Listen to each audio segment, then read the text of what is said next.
Good morning, and thank you for being with us on this Saturday, December 6th, 2025. I'm Rachel Maddow, and what I'm about to tell you this morning sounds like something out of a political thriller. Except it's not fiction. This is happening right now in Moscow, and the implications are absolutely staggering. Stay with me, because what unfolded overnight inside the Kremlin represents the most serious challenge to Vladimir Putin's authority since he took power over 2 decades ago. And the source of that challenge isn't coming from opposition protesters or Western pressure. It's coming from inside his own government. Here's what we know. At approximately 2 a.m. Moscow time this morning, Russian security services detained Sergei Shoigu, Russia's former defense minister and current secretary of the Security Council, at his residence outside Moscow. Within hours, 5 other senior officials were also detained, including 2 deputy defense ministers and 3 generals from the general staff. The charge, according to leaked documents from the Russian Federal Security Service, is conspiracy to commit treason, and the alleged conspiracy? Planning to force Putin's resignation through a coordinated governmental action that would effectively be a palace coup. This isn't rumor. This isn't speculation from Western intelligence. This is confirmed through multiple independent Russian sources, including leaked arrest warrants that are now circulating on Russian social media, despite desperate attempts by authorities to suppress them. Let me walk you through what we've learned overnight, because every detail makes this story more extraordinary. According to the leaked FSB documents, Russian security services have been monitoring communications between senior officials for approximately 6 weeks. What they discovered was a network of high-ranking government and military officials who were having encrypted conversations about what they called the transition. The transition from Putin's leadership to a new government, not through violence, not through a military coup, but through a coordinated effort to convince Putin that continuing as president was no longer viable, that Russia's strategic position had become untenable, and that new leadership was necessary to negotiate an end to the war and restore Russia's international position.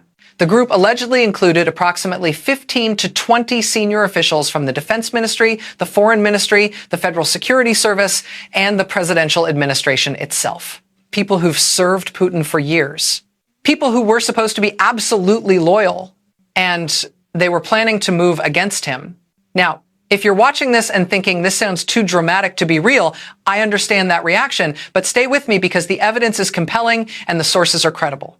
The leaked arrest warrant for Shoigu, which multiple Russian investigative journalists have verified as authentic, contains transcripts of intercepted communications. In one conversation dated November 18th, Shoigu allegedly told another conspirator, "We cannot continue this course. The military situation is unsustainable. The economic situation is catastrophic." And he refuses to acknowledge reality. We have a responsibility to Russia to act before it's too late. In another intercepted communication from November 24th, one of the detained generals allegedly said, "The casualties are unbearable. The equipment losses are irreplaceable. And for what? We're not winning.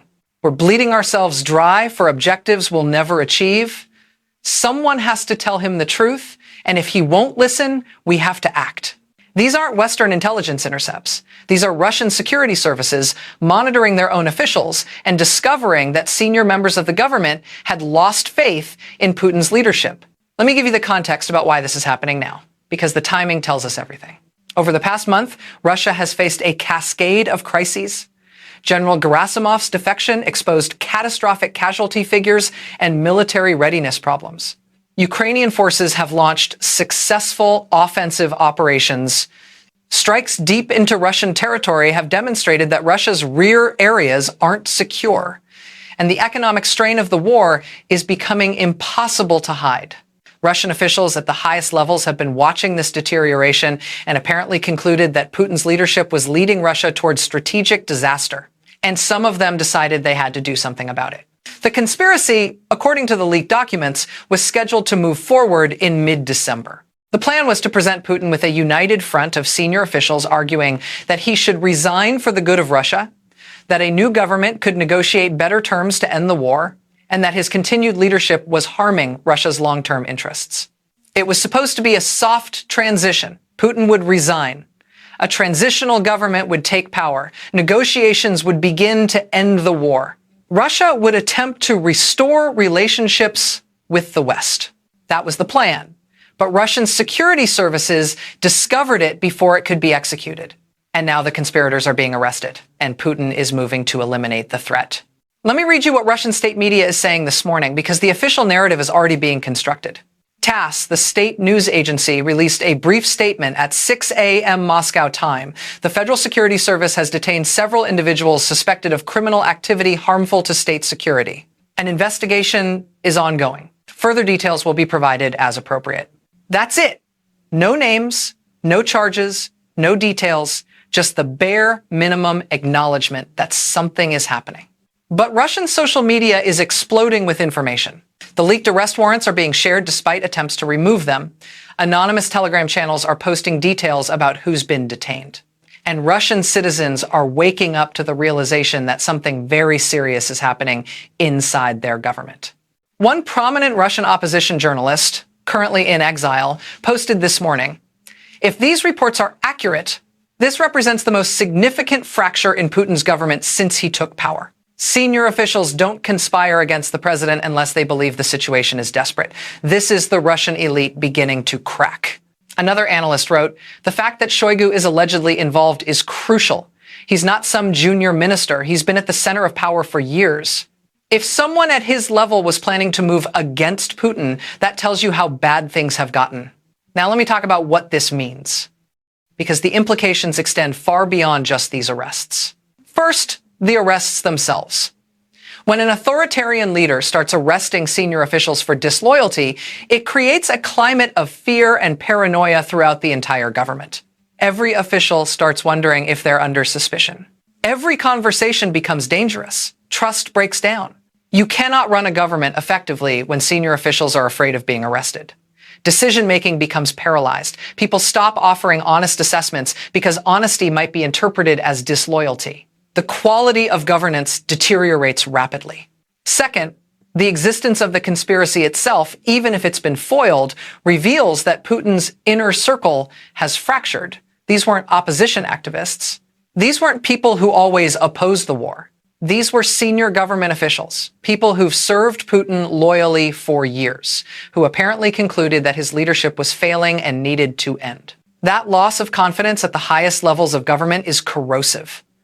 Even if Putin eliminates this specific conspiracy, even if he arrests everyone involved, the underlying problem remains.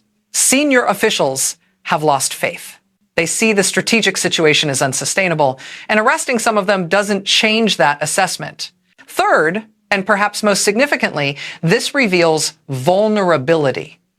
Putin has cultivated an image of absolute control, of unquestioned authority, of a leader who's completely secure in his position.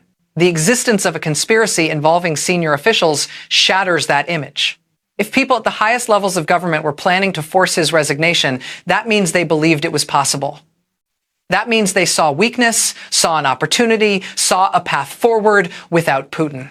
And once that idea is out there, once senior officials start thinking about a post-Putin Russia, it becomes very difficult to put that genie back in the bottle.